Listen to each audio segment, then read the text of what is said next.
but San Diego's sort of a little bit out of control, and it's not so much about comics anymore as much as it is a pop culture convention, and this is really sort of like a comic book convention still, and so you get that experience that I think this is what San Diego was like 10 years ago. So that's I think some of the benefits of this Wondercon. So would you say that like the fans that come here tend to be more fans of comic books themselves rather than the culture that's surrounded with it? Yeah, they're definitely comic book fans. And I talk to a lot of people I work with, people like Bruce Timm, and they tell me that they get overwhelmed by San Diego, and they much more prefer this atmosphere because it's more fan friendly. I mean, you go to San Diego and it's half those people there probably couldn't tell you who any DC character is after Batman. It's like they're here to see the latest Judd Apatow movie or stuff that's like not necessarily comic, and that's not bad. I think it's a lot of fun, but this seems to be more comic friendly up here.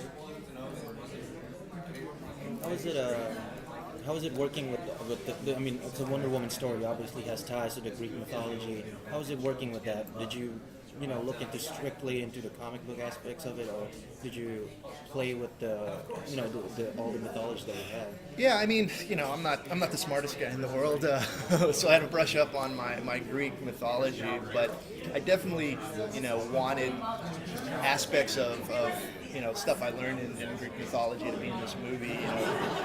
Some hallmarks of Greek tragedy. It's like because when I was like trying to come up with like the story ideas, I was thinking in terms of Greek tragedies, because the thing I always like about Greek tragedies is like just terrible messed up stuff always happens to the protagonist so I wanted to explore that a little bit, and it's not necessarily in Diana's story, but we definitely get some aspects of Greek tragedy and the Ares Hippolyta scene where that's sort of where she ends up killing her own son in the opening battle scene, and I sort of got that from Greek tragedies that I read in like college and high school. And the other aspect that's sort of interesting about Greek mythology is people will tell you that the Greek gods are the original superheroes, and so you have like the old school superheroes with Ares and Zeus, and then you juxtapose them with the modern day superhero like Wonder Woman. So I think that's like an interesting contrast as well. More fun than Wonder Woman or Batman? This movie was a lot of fun. This movie was a lot of fun to write, just for the fact that it's PG-13, and I felt like it could be a little bit more fun than the Batmans I had worked on previously. But I don't really think one character is better than the other because I've worked on two different Batman series, and I've gone dark with one, and I've done like completely light and campy and fun. Like it's like I didn't realize Batman could be so much fun too. So, but I enjoyed this project a lot because it was sort of like for a more adult audience, and I could get away with some more adult humor. I think you guys will see a lot of the humor in there sort of skews a little older. So. But every character in the DC universe, I always find there's something sort of an interesting story to tell about them. So it's not one's not necessarily better than the other, in my opinion. Batman versus Dracula. Was there ever a chance of Dracula winning? Of course, he almost won. if Bruce Wayne did not have that convenient solar array.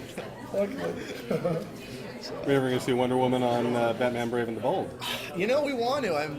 James Tucker, who's the other producer on the show, is a big Wonder Woman fan, and we have a story in mind. We want to do like a Wonder Woman 1940s fighting Nazis story, but she's a character. There's some rights issues, and so it gets a little complicated. So you seem to be having fun digging deep into the Marvel or into the DC well as well. Yeah, anyway, the point of that show is like we wanted to mostly show characters that you've never seen before. It's like we've already seen, the Justice League. We know Green Lantern and Green Arrow and all those characters, and it's like let's go with somebody a little bit more obscure. And the more obscure characters are just a little bit more bizarre too, and so they're kind of fun.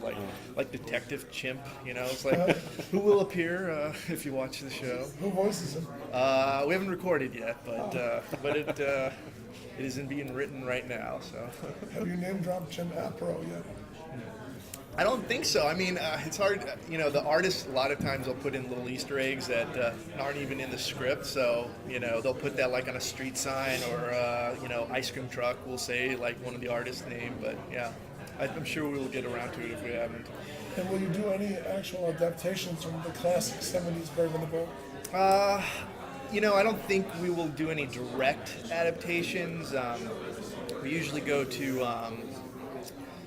We look at the covers sort of for inspiration, just the bizarre. The more bizarre, the better. And our show tries to reflect maybe a little earlier than the 70s sort of bizarre. Before they seem to be not quite so weird in the 70s, but a little earlier. It's very Silver Age. Yeah, they're very Silver Age. So.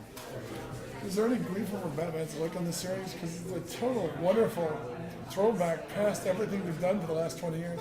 Some people when they first saw the images thought it was a little kiddie, and they didn't realize it was a Dick Sprang influenced and such. But once people saw it animated, I think we won people over. I think faster than I was expecting. I was expecting people just to hate the show up front because Batman's supposed to be dark. So, but it's I'm surprised it's been received as well as it has. Who decided to bring the new Blue Beetle on and then follow up with Silver Age? Well, I think I think that's mostly a toy decision. He can turn into a bunch of stuff. He's a young protagonist. So that they Mattel probably wanted to see that character first. That's really where all our decisions come from on the show. And they Not canceled really, the regular but- book the week after that aired. I know. So it's a poor timing. So Earth 2, are we ever going to see anything with Earth 2 in the show? Robin, Huntress, that's it. well. We do parallel tonight's episode. If you guys don't watch the Wonder Woman movie tonight, we'll Red Hood and we'll be doing a parallel world, sort of Earth 4, I think, type thing. Crime syndicate. So, but yeah, that's tonight. But that's about as far. Is there any character you haven't used yet that you're really dying to in Batman Brave and the Bold? No, we use just about every single person. I just like using. One character I just brought up in a story meeting that I want to use is what is his name? The Ten-Eyed Man. Oh, yeah. He's a villain who has his fingers are eyes. It's like, what kind of superpower is that? So. How about, were there any for Wonder Woman? Any characters?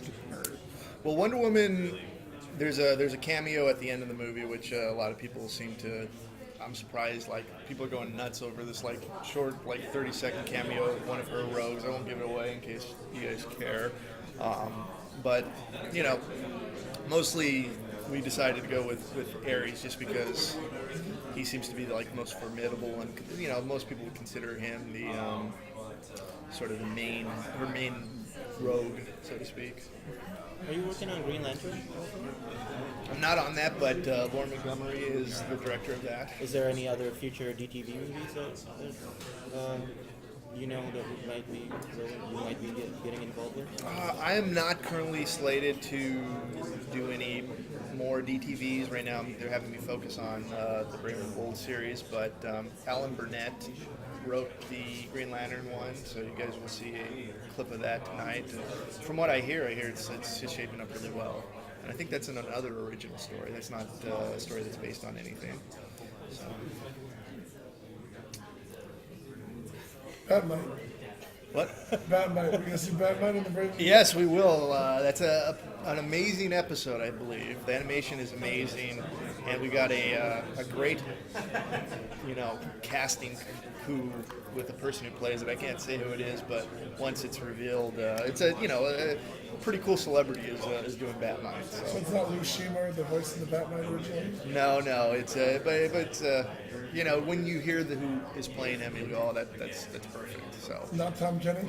Not Tom Kenny. Tom Kenny does tons of voices on our show, but not Batmite. Although we were talking about Batmite. All right, last question. Then I give you Virginia Madsen.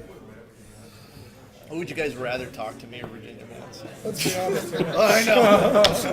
It's an easy question. Anybody? Talk to you, take pictures with. I know. There, okay.